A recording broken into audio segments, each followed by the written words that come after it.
अमेरिकी राष्ट्रपति Donald Trump के अजीबोगरीब रवैये को लेकर ईरान ने यह साफ कर दिया है कि हमें यानी ईरानी शासन को ट्रंप की बातों पर जरा सा भी भरोसा नहीं है। वहीं दूसरी ओर व्हाइट हाउस की अगर बात की जाए, ये दावा कर रहा है कि ईरान के भीतर अंदरूनी मतभेद और विभाजन की स्थिति बनी हुई है। व्हाइट हाउस की प्रेस सचिव कैरोलिन लेविट का कहना है कि ईरान के अंदर व्यवहारिक सोच रखने वालों और सख्त रुख वाले लोगों के बीच की लड़ाई है। राष्ट्रपति एक सामूहिक जवाब चाहते हैं, इसलिए जब तक हम उस जवाब का इंतजार कर रहे हैं, सैन्य कार्रवाई और सीधे हमलों के मामले में एक युद्ध विराम है, सीजफायर है। यानी ट्रंप का प्रशासन इसे सीजफायर बताते हुए खुद को ईरान के प्रति रहमदिल वाला बता रहा है। आशीष, बिल्कुल। और इसके अलावा ऑपरेशन इकोनॉमिक फ्यूरी और नौसैनिक नाकेबंदी और साथ ही ईरानी बंदरगाह से आने जाने वाले जहाजों पर अमेरिका का नियंत्रण जारी है। राष्ट्रपति ट्रंप ने ईरान से कोई प्रस्ताव प्राप्त करने की कोई निश्चित समय सीमा तय नहीं की है, लेकिन इन सब के बीच एक बड़ी खबर बता देते हैं। ईरान ने पाकिस्तान पर बड़ा आरोप लगाया है। पाक पर डबल गेम खेलने का आरोप ईरान ने लगाया है। पाकिस्तान ने अमेरिकी मांगों को आगे बढ़ाया। देखिए, इस बात की तो उम्मीद कर ही रहे थे कि पाकिस्तान जैसा देश कैसे यहाँ पर न्यूट्रल होकर मध्यस्थता करवा सकता है। अब यहाँ पर ईरान ने ये डबल गेम खेलने का आरोप लगा दिया है और साफ तौर पर कह दिया है कि पाकिस्तान यहाँ पर इंक्लाइंड है अमेरिका की तरफ। वो अमेरिका की जो डिमांड्स है उनकी तरफ ज्यादा इंक्लाइंड है और अमेरिकी मांगों को उसने आगे बढ़ाया है, जबकि हमारे जो प्रस्ताव हैं उन्हें अवॉइड किया गया, नजरअंदाज किया गया। यानी जिस चीज का हम आकलन कर रहे थे, तो लगातार बता भी रहे थे कि पाकिस्तान किस तरह से अमेरिका के आगे नतमस्तक होता हुआ नजर आता है और अमेरिका से उसे क्या मदद मिलती है वो किसी से छिपा नहीं है। बातचीत को भी मीडिया में गलत तरीके से पेश करने का आरोप ईरान की तरफ से लगाया गया है। अब यहाँ पर इस पाकिस्तान की भूमिका को समझने से ज्यादा जरूरी है कि अमेरिका के मंशा क्या है। तमाम मेहमान हमारे साथ जुड़े, सबका परिचय एक एक करके करा देते। ग्रुप कैप्टन आशीष शाह हमारे साथ जुड़े, बहुत स्वागत है सर आपका। मनोज कुमार हमारे साथ जुड़े और साथ ही साथ रितेन माथुर हमारे साथ जुड़े। पाकिस्तान डबल गेम कर रहा है, ये किसी से छिपा नहीं है। हालांकि ईरान को बहुत लेट समझ में आया, हमने पहले ही बता दिया था। बिल्कुल, साई साहब आपका कमेंट।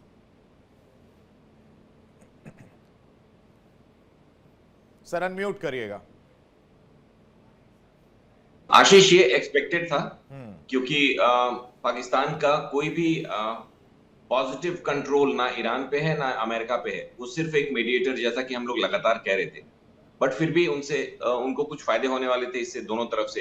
एक तरफ से वो डेट का कुछ रिलीज करते, दूसरी तरफ से मॉनेटरी फंडिंग कराते। लेकिन क्लैरिटी जब नहीं होती है किसी भी डिस्कशन में, जब एक मेजर ट्रस्ट डेफिसिट होता है तो हर आदमी बिचौलिए को शक की निगाह से देखता है। नेचुरल प्रोसेस है। ईरान को लग रहा है कि ये अमेरिका का गेम खेल। अमेरिका में तो ऑफिशियली ये बोला गया है ट्रंप को परसों, जैसा कि मैंने कल कहा था कि मुनीर जो है ईरान की तरफ ज्यादा झुके हुए हैं और अमेरिका को खतरे में डाल सकते हैं। तो ये दोनों तरफ से गए, लेकिन वो मामला इंटरेस्ट का नहीं है। मामला इंटरेस्ट का ये है कि अभी भी मुनीर अफगानिस्तान में ईरान में किससे बात कर रहे हैं ये पता नहीं चल रहा है। क्योंकि कैरोलिन लेविट को अगर आप ध्यान से सुनेंगे, आपने सुना है, वो कह रही हैं कि अभी भी क्लैरिटी नहीं है। इंटरनल कॉन्फ्लिक्ट ईरान में बढ़ते जा रहे हैं। Who is calling the shots? कौन डिसीजन ले रहा है? अभी पिछले 24 घंटों से प्रेसिडेंट भी चुप हो गए हैं, अब्बासी साहब भी ऑलमोस्ट। हाँ, एक हार्डलाइनर जो स्पीकर ऑफ पार्लियामेंट है वहां पे, जो कि एक्स IRGC का मेंबर भी है, वो धीरे धीरे पावर गेन कर रहा है। और पैरेलली IRGC की तरफ से वाहिदी, जो हमें मुझे लगता है कि पता नहीं क्यों अमेरिका अभी तक उसको सेटल नहीं कर पाया है। जैसे इनका सेकंड राउंड ऑफ एग्रेशन शुरू होगा, मुझे लगता है वाहिदी will go, and he should go, क्योंकि वो डिसरप्ट कर रहा है। He is not letting the talks continue, is my assessment. मुझे डायरेक्टली लगता है कि वाहिदी इज रिस्पांसिबल। ये जो स्टेलमेट करके और टेस्टिंग ऑफ नर्व्स का जो आशीष गेम चल रहा है, which is actually harming Iran also. America की तो सिर्फ नाक का सवाल है कि उनके बारे में लोग क्या सोचेंगे, ट्रंप का कितना पॉपुलैरिटी कम हो जाएगा, बट ईरान के लिए तो ये जीवन मृत्यु का सवाल है। ऐसे में तो ईरान पहले से ही कह रहा है कि भाई वो बातचीत के लिए तैयार नहीं है जब तक अमेरिका की जो सुर है वो थोड़ी नरम ना पड़ जाए। अब ऐसे में अगर पाकिस्तान पर भी मिसट्रस्ट है तो क्या अब ये बातचीत एक तो वैसे ही अधर में है, उसके बाद इस बात पर भी संशय होगा कि मध्यस्थता पाकिस्तान ही करवाएगा या फिर इस्लामाबाद में ही होगी बातचीत? मनिक, मुझे लगता है कि पाकिस्तान में ही होगी, ऑप्शंस नहीं है। There is no third party ready to mediate, no one. Europe अपना काम कर रहा है, ईयू अपना काम कर रहा है, नाटो में अभी लीडरशिप है लेकिन ही सर नहीं, इस क्योंकि मिसट्रस्ट के बीच कैसे ये बातचीत पॉसिबल हो पाएगी जब आपको विश्वास ही नहीं है पाकिस्तान पर? नहीं, ये जो कल मैंने आपको बताया था मोनिका कि the hotline between Tehran and Islamabad is working, और उस पे क्या बातें हो रही हैं सीआईए को नहीं पता है, पेंटागन को दूर दूर तक खबर नहीं है। तो कुछ ना कुछ बातें लगातार हो रही हैं, क्योंकि प्रिपरेशंस पाकिस्तान के कल रात तक चल रहे थे। वो शॉर्ट नोटिस एक बार कल रात को मोनिका ये भी फ्लोट की थी न्यूज कि शायद ये दोनों टीमें अलग अलग आएंगी पाकिस्तान में, जस्ट टू इंडिकेट कि टॉक्स चल रही हैं।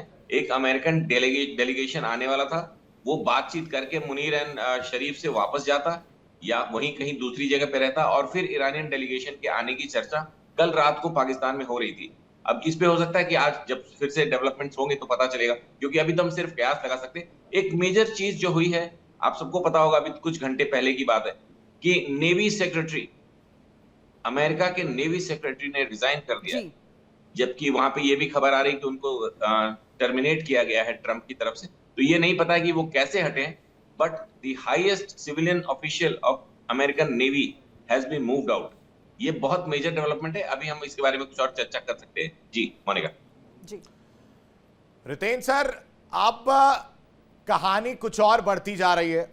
ये तो क्लियर हो गया कि आपके जो मुनीर जी हैं, बस माफ कीजिएगा, आपके तो नहीं कहूंगा, आपको बुरा लग सकता है सर, वो किसी के नहीं है।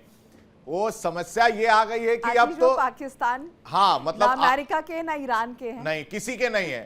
तो उन भाई साहब को पिक्चर में लाने की जरूरत क्या है? उनको हटाइए वहां से और निकलते कोई और रास्ता अपनाते हैं। जैसा कि साहिद सर ने कहा कि और कोई जगह नहीं बची है। क्या इसमें अगर कतर की बात की जाए, क्या कतर इन्वॉल्व होता हुआ नजर नहीं आ सकता, मध्यस्थता नहीं कर सकता?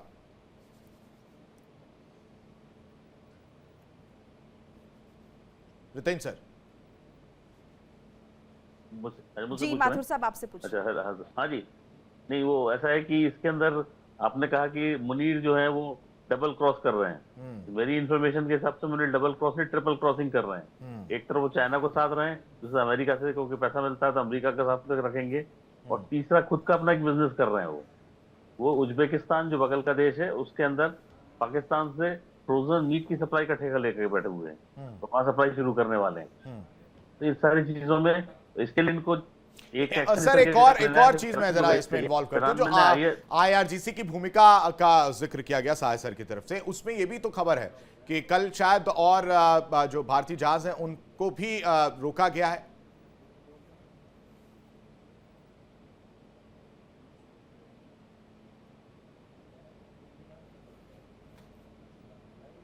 सर आवाज आ रही है आपको? हाँ, आवाज थोड़ा ब्रेक हो गया। सवाल यही है कि आईआरजीसी की भूमिका की बात हो रही थी और सर ने वाहिदी का जो जिक्र किया गया साहिद सर की तरफ से, वाकई ये बात तो सही है कि ना इधर की बात हो पा रही ना उधर की बात हो पा रही, और अब जो टारगेट है वो आपके इंडियन जहाज भी, इंडियन शिप्स भी नजर आ रही हैं। ऐसे में हमारी क्या भूमिका रहने वाली है, और अगर वाहिदी को हटाना है तो वो इतना आसान रह पाएगा या वो हट पाएंगे नहीं हट पाएंगे, वो कहानी क्या है? इनको हटाने की तो स्थिति नहीं बनेगी, क्योंकि अमेरिका को कुछ चाहिए, एक आदमी को, अमेरिका को वहां लड़ने के लिए, खड़ा करने के लिए एक आदमी चाहिए, और ये मुनीर जो है इस समय उनकी भूमिका निभा रहे हैं, क्योंकि पूरी तरह जो अमेरिका के राष्ट्रपति कहते हैं उनकी बात ये मानते हैं, और उनके इनके संबंध कुछ दूसरे प्रकार के भी हैं कि उनके दामाद के साथ क्रिप्टो करेंसी में भी कुछ डील करते हैं ये, तो वो भी उनके रिलेशनशिप हैं। तो इनके जो संबंध हैं अमेरिका से अलग प्रकार के हैं, और ये चाहते हैं कि जो वहाँ डील चले उसके अंदर ये पाकिस्तान की पोजीशन ऐसी बना के रखें कि पाकिस्तान को वहां से खर्चा पानी मिलता रहे और इनका काम चलता रहे। तो ये एक स्थिति इनके सामने है। और दूसरा जो चाइना है जी, चाइना के साथ इनके रिलेशन ठीक बने रहना चाहते हैं। वापस लौटेंगे सर, इस बीच बड़ी खबर का रुख करते हैं। अमेरिका की ईरान को बड़ी चेतावनी देखने को मिली है इस वक्त। ये बड़ी खबर आपको बता रहे हैं, अमेरिकी मीडिया के हवाले से ये बड़ी खबर है। समझौता करने के लिए कुछ दिन का वक्त मिला है, अनिश्चितकाल तक लागू नहीं रहेगा सीज फायर। ये ट्रंप द्वारा कहा गया है। समझौता अभी संभव है, जवाब नहीं दे पा रहा ईरान, ये ट्रंप की तरफ से कहा गया है। कि सीजफायर तो हुआ है लेकिन यह अनिश्चित काल तक लागू नहीं रहेगा, कुछ दिन का वक्त मिला है। इस वक्त को इनकैश करना है, बातचीत के लिए वक्त है, सोचने समझने के लिए। लेकिन अभी ईरान जवाब नहीं दे पा रहा। मनोज जी, अभी ईरान के अंदर जैसा कि हम लगातार जिक्र कर रहे हैं कि वो लीडरशिप की कमी है और इसीलिए ये नहीं समझ में आ पा रहा अमेरिका की तरफ से, अब तो ट्रंप की तरफ से भी कह दिया गया है कि भाई ईरान जवाब नहीं दे पा रहा। अब इसका क्या सोल्यूशन निकलेगा? ये तो अमेरिका खुद भी समझ रहा है कि वहां पर अभी कोई लीडरशिप है नहीं, कौन जवाब दे, किससे बात करे, यही समझ नहीं आ रहा है। सो ऐसे में क्या इन तमाम फैक्टर्स को लेकर अमेरिका लीनियंट होगा या फिर अग्रेसिव नजर आएगा? आप सही बता रहे हैं। मुझे ऐसा लग रहा है कि वो एक लीडरशिप क्राइसिस जरूर है ईरान में, और मुझे ऐसा लग रहा है कि अमेरिका ने बार बार इस बात को दोहराया है कि हम किससे बात करें। मुझे ऐसा लग रहा है कि IRGC का जो जैसा कि रुक रहा है, और हम लोगों ने देखा कि फर्स्ट डे में 28 फरवरी को ही जो है उन्होंने लगभग 50 IRGC के लीडरशिप को उन्होंने जो है खत्म कर दिया। तो मुझे ऐसा लग रहा है कि अब वो अमेरिका के सामने एक चैलेंज है, क्योंकि जिस तरह से जो पॉलिटिकल लीडरशिप हैं वो भी उनका भी जो है कभी स्टेटमेंट्स आते रहता है, लेकिन अमेरिका को ऐसा लगता है, या जो पीस कीपिंग में जो इन्वॉल्व है उन्हें ऐसा लगता है कि जब तक ग्रीन सिग्नल जो है IRGC से नहीं आएगा तब तक ये पॉलिटिकल लीडरशिप कुछ नहीं कर पाएगा। और मुझे ऐसा लग रहा है कि जिस तरह से अमेरिका और ईरान दोनों का स्टेटमेंट जो है आ रहा है, जिस तरह से हम लोग देख रहे हैं कि अमेरिका बोल रहा है कि ज़्यादा दिन तक ये जो है सीज फायर नहीं चलेगा, वहीं जो ईरान के साइड से भी एक स्टेटमेंट आ रहा है कि जब तक जो है ब्लॉकेज खत्म नहीं होगा तब तक जो है हम सीज फायर नहीं मानेंगे। तो मुझे ऐसा लग रहा है कि दोनों साइड से बैक चैनल में ज़रूर वार्ता हो रही होगी, और ताकि आप देखिए फ्राइडे आने वाला है। Normally Trump is known for Friday, क्योंकि अब उनको लगेगा कि सप्ताह को किस तरह से, मार्केट को किस तरह से जो उछाल दिया जाए। हो सकता है कि ट्रम्प का कल एक और ऐसा स्टेटमेंट आए जो कि पीस प्रोसेस को आगे बढ़ाए। तो मुझे ऐसा लग रहा है कि जिस तरह से पाकिस्तान का भी जो रोल आ रहा है वो भी एक संदिग्ध है, क्योंकि एक पोस्ट मास्टर का जो रोल अदा कर रहा है, जब तक आपके पास कुछ से ना हो, दोनों जो कंट्रीज़ हैं उन पे अगर जब आप किसी तरह से आप दबाव नहीं बना सकते हैं, तो मुझे लग रहा है कि इसी तरह का रिजल्ट हम लोग दे सकते हैं। तो मुझे ऐसा लग रहा है कि पाकिस्तान एक कमज़ोर कंट्री है, नहीं वो ईरान को कुछ बोल सकता है, नहीं वो सिर्फ अमेरिका को बोल सकता है। सिर्फ एक मैसेज पास कर सकता है कि अमेरिका ने इस तरह का स्टेटमेंट दिया है, और ईरान के साइड से जो भी लीडरशिप है उनका ये मानना है।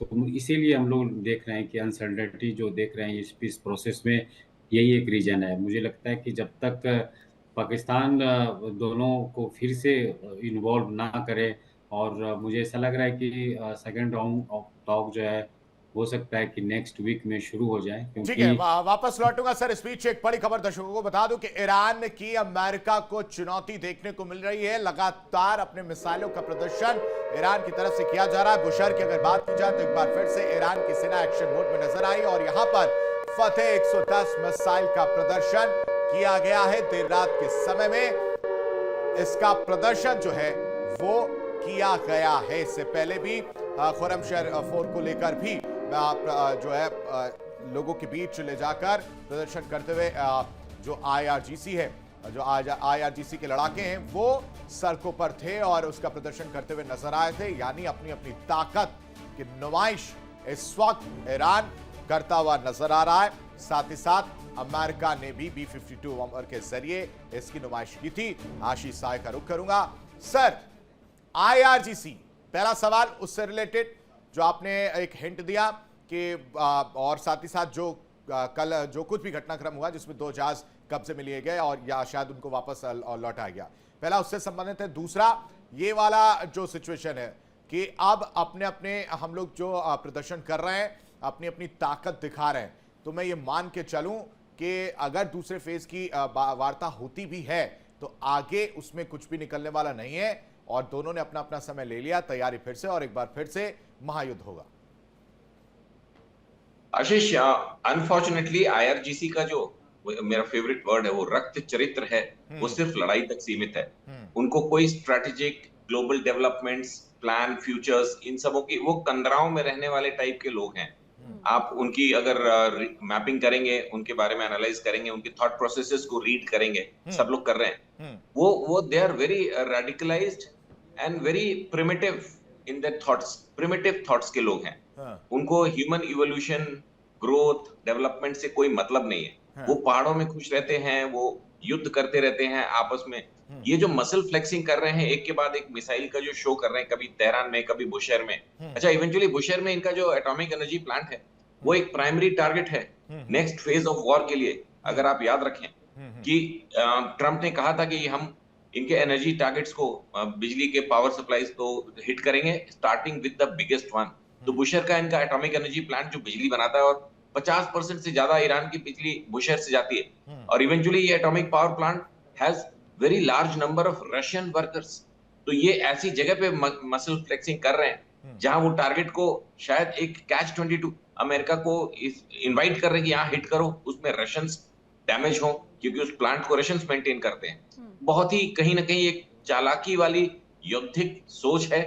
और हालांकि इससे इनका कुछ होने नहीं वाला, क्योंकि अभी इनके पास जब supply lines in terms of money, जब इनका पैसा रुक जाएगा, वो भाषा ये समझते हैं और इसीलिए अभी डेस्परेट हो रहे हैं। जो हॉर्मुज में इनका एक्टिविटी पिछले 2 दिनों से 3 दिनों से दिख रहा है, you know what are they doing? वो रेगुलर नेवी की तरह काम नहीं कर रहे। होती से भी छोटे गन बोट्स, एक छोटी सी बोट पे एक मशीन गन, मच्छर शिप के जरिए, करेक्ट आशीष, उसको लेकर और एक बड़े कार्गो शिप के इंजन रूम को या उसके प्रोपेलर्स को हिट कर रहे हैं, और वो भी अनआर्म्ड शिप्स के। जस्ट एक डेस्परेट मेजर है जिसको मीडिया में अच्छी कवरेज मिल जा रही है। एक्चुअली वो कुछ भी नहीं है, एक मतलब आतंकवाद की छोटी सी घटना मान सकते हैं उसको, ना कि कोई एक मेजर मिलिट्री सीज या अटैक या ट्रैकिंग। और अब अगर इन्होंने गलती से अंडर द ओशन केबल्स को कट किया, तो सबसे पहले इनके हाथ पैर कटेंगे। जो थोड़ी मोड़ी कम्युनिकेशन इनकी बची हुई है और थोड़ी सी रिवाइवल हुई है, वो चाइनीज सैटेलाइट के थ्रू, वो भी सैटेलाइट वाली तो चलती रहेगी, बट अगर अंडर वाटर केबल्स इन्होंने काटे, जो कि इनका अगला आतंकवादियों की तरह काम करते हैं ये IRGC की जो मिलिट्री विंग है, तो इससे इनको कुछ गेन नहीं होने वाला है। At the same time with each passing, जी आशीष कुछ कह रहे थे आप? नहीं सर, आप अपनी बात कंप्लीट कर लीजिए 10 सेकंड्स में। जी, तो हर एक मोनिका जो दिन गुजर रहा है, उससे IRGC की कमर, मिलिट्रीली तो वो पहले ही गए हुए हैं। चाइना ने अब इनको ओपनली कोई भी गोला बारूद देना बंद कर रखा है पिछले 15-17 दिनों से, और लास्ट में जब उनके एयरक्राफ्ट लैंड हुए थे उसके बाद से। हालांकि इन्होंने इंटेलिजेंटली कल सुबह से अपनी एयर स्पेस को खोलने की एक वो शुरू की है। ये भी एक बहुत ही टैक्टिकल स्टेप है। एक तो ये दिखाएगा कि they are getting back in control.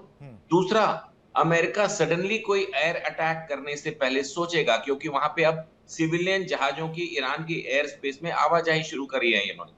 First phase में सिर्फ ओवर दी सरफेस इसको ट्रांजिट परमिट कर रहे हैं। सेकंड लेवल पे ये उसको वहां लैंडिंग परमिट करेंगे, Tehran and other international airports. इस दरमियान कोई भी अचानक का हवाई हमला करने से पहले अमेरिका को IDF को सोचना पड़ेगा। तो बहुत ही इंटेलिजेंटली कुछ क्षेत्रों में ये युद्ध की कुछ तैयारियां, प्रिपरेशंस, बफर जोन्स, रशियंस पे हमला करा दो, सिविल एयरक्राफ्ट को डैमेज करा दो, to globalize in their favour the war. तो इसको लेके अमेरिका कंफ्यूज होगा, लेकिन हर पासिंग दिन के साथ अमेरिका का ग्रिप बढ़ेगा, क्योंकि इनकी इकोनॉमी तहस नहस से भी बुरी कंडीशन की तरफ जा रही है। अमेरिका का सिर्फ एक चैलेंज है, जो मैंने बार बार हमने डिस्कस किया, कि 29 अप्रैल उनकी डेडलाइन है। लेकिन उसके अब लीगल एक्सपर्ट से मेरी कल एक बात हो रही थी, उसके बहुत से तोड़ ट्रंप ने निकालने शुरू कर दिए। वो यहाँ पे एक सीज मेंटेन करेंगे और डिक्लेयर करेंगे कि वॉर इज नॉट देयर, हमने वॉर खत्म कर दिए, बट अपनी पूरी फ्लीट्स को गल्फ में ही रखेंगे एज ऑफ नाउ। जी मोनिका। ठीक है माथुर साहब, बहुत कंफ्यूजन अभी नजर आ रहा है। अब एक पोस्ट डोनाल्ड ट्रंप का जो है वो सामने आता है, और उस पोस्ट में वो कहते हैं कि 8 लड़कियों का एग्जीक्यूशन होने वाला था ईरान में, लेकिन मैंने बात की और मेरे कहने पर ईरान ने उसे रोक भी दिया है। थैंक यू सो मच, ऐसे करके उन्होंने पोस्ट भी किया है, जिस पर ईरान की तरफ से पोस्ट आता है, जवाब आता है कि वो जो AI अपने मन में ही जो कल्पना बना के बैठे थे, डोनाल्ड ट्रंप एग्जीक्यूशन की बात कर रहे थे, और उसके बाद ये कह रहे हैं कि हमने उनके कहने पर रोक दिया है। मतलब पूरे तरीके से खारिज कर देना। अब ये इतना कंफ्यूजन क्यों है? डोनाल्ड ट्रंप किस बात का जिक्र यहाँ पर कर रहे हैं, ईरान उसे खारिज कर रहा है, ये क्या स्थिति है? मुझसे सवाल पूछ रहे हैं? जी माथुर साहब वापिस। जी, क्या आपकी आवाज थोड़ा हम होके आ रही है, तो मेरे को ठीक से सुनाई नहीं दिया। नहीं, कोई बात नहीं। आपने सवाल पूछा कि जो डीडीज का एग्जीक्यूशन होना था, उसको रोका गया है जी, डोनाल्ड जी, ट्रंप के कारण। जी, ऐसा उन्होंने ट्रेड लेने की कोशिश की है। राइट। तो ठीक है, देखिए इस समय जो रिजीम जो वहाँ बैठी हुई है ईरान के अंदर, वो पूरी तरह टेररिस्ट ग्रुप को ऑर्गेनाइज कर रहा है, उसे वो ही मैनेज कर रहा है। क्योंकि जो शांति वार्ता करने वाले को बुद्धिजीवी प्रकार के लोग थे, जो वहाँ के राष्ट्रपति हैं, उनकी बेचारी को सुन नहीं रहा है, और वो भी बेचारा उनके कंट्रोल में है। तो आईआरजीसी कंप्लीटली कंट्रोल कर रहा है, और ये लोग एक एक चगुआ फेंकते हैं रोज। जैसे कल आपने एक अपना मिसाइल दिखाई थी, तो अब मिसाइल दिखाई तो एक मिसाइल है खाली, वो तो उसकी जैसी शायद 5 मिसाइल होंगी, और और ज्यादा पकड़े तो और 5 की 15 भी हो सकती हैं। तो इससे ज्यादा मिसाइलें बची नहीं है। सबसे बड़ी बात यह है कि अगर मिसाइल्स हैं आपके पास, तो उसको शूट कैसे करोगे? तो सिस्टम नहीं है आपके पास कोई भी, वो कोलैप्स हो चुका है। तो ये एक कमजोरी है। और ये जो हार्मोस में जो डोनाल्ड ट्रंप कंट्रोल कर रहे हैं, तो क्या है कि अमेरिका ने 2015 के अंदर जो किए हैं, 2015 में इन्होंने 150 बिलियन यूएसडी का वापस कमाई, और वो कमाई का सारा पैसा उन्होंने टेररिज्म में डाला। तो इसके कारण दुनिया, इस पूरे गल्फ के एरिया के अंदर जो इनके टेररिस्ट ग्रुप्स और जो एक्टिवेट हुए हैं, उनके कारण सबसे ज्यादा खतरा जो है गल्फ देशों को है। हम लोगों को जितना खतरा नहीं है, उससे सीधे गल्फ देशों को खतरा है। जो इनके टारगेट जो है वो सऊदी अरेबिया है। एक दिन अगर अरब में सऊदी अरेबिया खत्म कर दिया इन्होंने अटैक करके, तो उसके बाद दुनिया के अंदर अरब देश का पूरा तंत्र ही खत्म हो जाता है। अरब देश के अंदर सऊदी अरब चला जाने का तो कुछ नहीं बचने वाला। छोटे मोटे देश तो बेचारे फिर ऐसे ही संभाल लेंगे। ये वैसे भी ये ओमान और ये यूएई के पेट्रोल व्यवस्था पे भी हमला किया हुआ, तो इन्होंने एक दूसरे से कुछ पूछा? नहीं सर, आपकी आवाज इधर भी ब्रेक हो रही है। मैं वापस लौटूंगा और मैं चाहूंगा कि एक बार फिर से दोबारा आपको कनेक्ट करके इस खामी को दूर किया जाए, लेकिन इन सब के बीच एक बड़ी खबर जल्दी से मोनिका बता दीजिए। बिल्कुल, एक बार फिर से ईरान पर हमला कर सकता है अमेरिका, बड़ी जानकारी मिल रही है। एक बार फिर से ईरान पर अमेरिका द्वारा अटैक किया जा सकता है। ईरान के करीब पहुंचने वाला है यूएसएस जॉर्ज डब्ल्यू बुश, और 3 से 5 दिन में अरब सागर पहुंच सकता है जॉर्ज बुश, ये भी इंफॉर्मेशन मिल रही है। यूएसएस अब्राहम लिंकन और यूएसएस जेराल्ड पहले से ही यहाँ पर मौजूद है। अब ये अटैक हो सकता है, ये इंफॉर्मेशन मिल रही है। एक तरह बातचीत की बात, और एक बार फिर से ईरान पर हमला अमेरिका कर सकता है। मनोज जी, ये जो जानकारी है कि एक बार फिर से ईरान पर अटैक हो सकता है, यानी कि क्या बातचीत नहीं हो रही है? बातचीत ये, या फिर ये विश्वास वाली बात है कि विश्वास की खाई जो है बहुत ज्यादा गहरी होती जा रही है मोने का, या फिर बातचीत अगर नहीं हुई तो ये अटैक हो सकता है? ये जरा स्थिति समझाइए, सिंप्लीफाई कीजिए। मुझे ऐसा लग रहा है कि अब जिस तरह से जॉर्ज बुश का नाम आ रहा है, मुझे ऐसा लग रहा है कि अब रिपब्लिकन को ऐसा लग रहा है कि जो उनके सीनियर लीडरशिप है उसको भी इन्वॉल्व किया जाए। मुझे लग रहा है कि जिस तरह से लोगों का परसेप्शन जो है अमेरिका में ट्रंप के प्रति वो जो डाउन हो रहा है, लगभग 60 to 70% उनका जो है डाउन हो गया है लोगों में, जो उनका पॉपुलैरिटी था।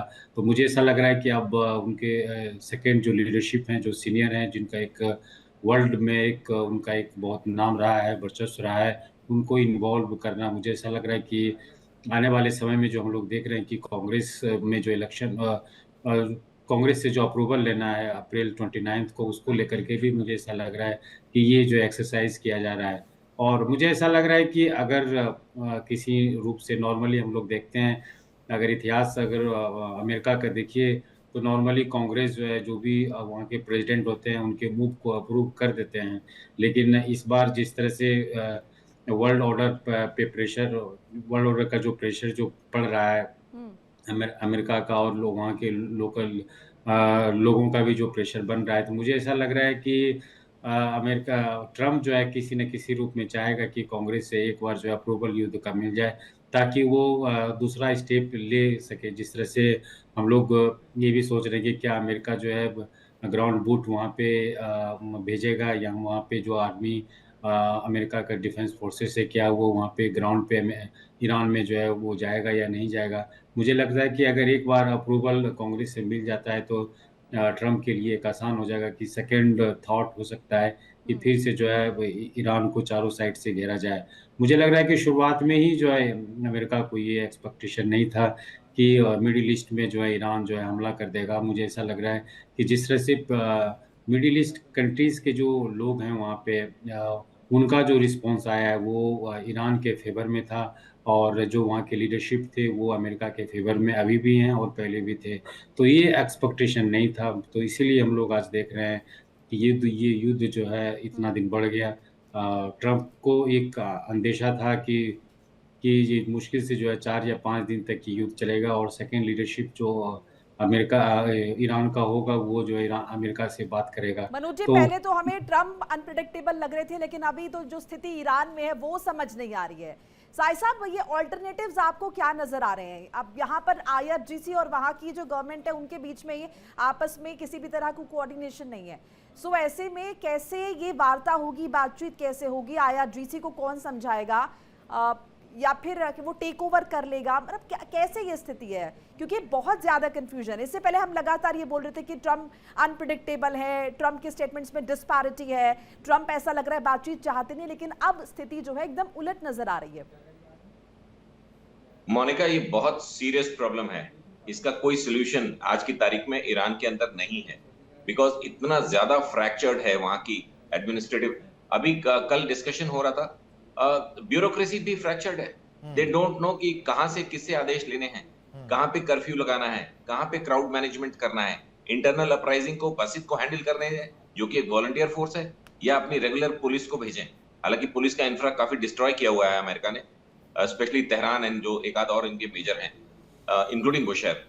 तो वहां पे अभी कोई ऐसा कम्युनिकेशन वो कर नहीं पा रहे हैं अभी भी। जितने भी लोग हैं, जैसा कि एक दिन ट्रम्प ने इंडिकेट किया था कि जो नए लोग हैं वो टॉप लीडरशिप में आना नहीं चाह रहे हैं क्योंकि उनको अपनी मौत का डर है, और जो रेडिकल हैं उनको अमेरिका नहीं चाहता, जैसे ये वाहिदी यानी टीम, तो या जो स्पीकर हैं इनके।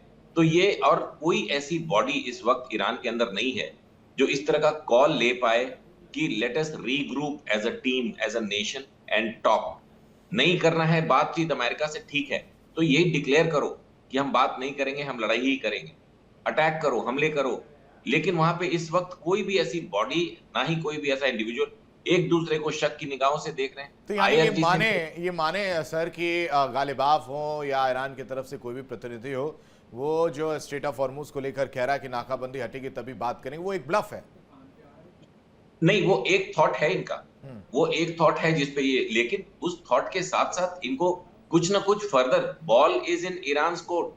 सिर्फ इसी एक मुद्दे को लेकर अगर इन्हें डिक्लेयर करना है ब्लैक एंड व्हाइट में कि हम तभी आएंगे, तो वही डिक्लेयर करें कि यही हमारी एक लौती शर्त है कि अगर हमको टेबल पे बुलाना है तो हमारे लिए हॉर्मुज खोल दिया जाए। लेकिन वो ऐसा नहीं कह रहे हैं। 2 बार उन्होंने पहले ऐसी कोशिश इंडिकेट किया है, और जिसके लिए फिर बाद में ये बात हुई थी कि पाकिस्तान के जनरल ने अमेरिका को बोला भी था कि एक दिन खोल दीजिए इसको। कल पहली बार फॉर गॉड्स ग्रेस ट्रंप ने बिना नाम लिए बताया, ऑफिशियली बताया कैमरा के सामने कि हमें किसी ने बोला था कि इसको खोल दो हॉर्मुज के ब्लॉकेज को, तब वो बात करेंगे, एंड आई रिफ्यूज। तो उसने मुनीर का नाम नहीं लिया, लेकिन हम लोग के पास ये इन्फॉर्मेशन सबके पास थी। लेकिन सच बताइएगा, अपने दिल पर हाथ रख के बताइए कि आप ट्रंप की इस बात को मानेंगे? ट्रंप बेवकूफी करेंगे अगर वो हॉर्मुज को खोलेंगे। मुझे तो मैं वही कह रहा हूं कि डोनाल्ड ट्रंप की बातें और दावे कैसे वो उलटते पलटते हैं, किसी से छुपा नहीं है। एब्सोल्युटली, क्योंकि ऐसी सिचुएशन में है आशीष, ही इज राइटली सेइंग कि ईरान में किससे बात करें। जो मोनिका का सवाल था ना, ये बहुत आज का सबसे इंपॉर्टेंट मुद्दा है। Iran is nowhere there. कोई एक लीडरशिप, कोई एक गवर्नमेंट, कोई एक बॉडी ऐसी नहीं है, वो सब आपस में बातें भी नहीं कर रहे। तो ये जो इरना जो उनकी एजेंसी है, या एक और न्यूज चैनल है, या कुछ बंदे उनके अल जजीरा के जो वहां घूम रहे हैं, CNN वाले तो वापस चले गए 2-3 दिन के बाद तेहरान से, and they were under too much of regulations, तो दे विड्रू, क्योंकि वो जहां IRGC जा रही थी वहीं जा सकते थे। IRGC को अपनी रिपोर्ट्स दिखाते थे before sending it on the air. तो वहां पे इस समय बहुत ही क्योटिक है, और हम जो कुछ भी कयास लगा रहे हैं कि ईरान ऐसा कर रहा होगा, ईरान वैसा, देयर इज नो ईरान। पिछले 15-20 दिनों से ईरान की एज अ नेशन कोई भी बात एक दूसरे बहुत कम समय। बहुत शुक्रिया आप सभी मेहमानों को हमारे साथ जुड़ने के लिए, इस चर्चा में शामिल होने के लिए और अपनी राय रखने के लिए। अभी तस्वीर ये है कि ईरान के अंदर भी जो कॉन्फ्लिक्ट चल रहा है, इंटरनल कॉन्फ्लिक्ट चल रहा है, उसको भी कहीं ना कहीं सॉल्व करने की जरूरत है ताकि एक रास्ता निकल पाए। यहाँ रुकते कुछ पलों के लिए। इंडिया डेली पर खबरों का सिलसिला लगातार जारी है। देखिए इंडिया डेली 24/7 अब आपकी स्मार्ट टीवी पर। इंडिया डेली मौजूद है सभी डिजिटल प्लेटफॉर्म पर लाइव और लगातार। इंडिया डेली 24/7 हर दिन राष्ट्र को समर्पित।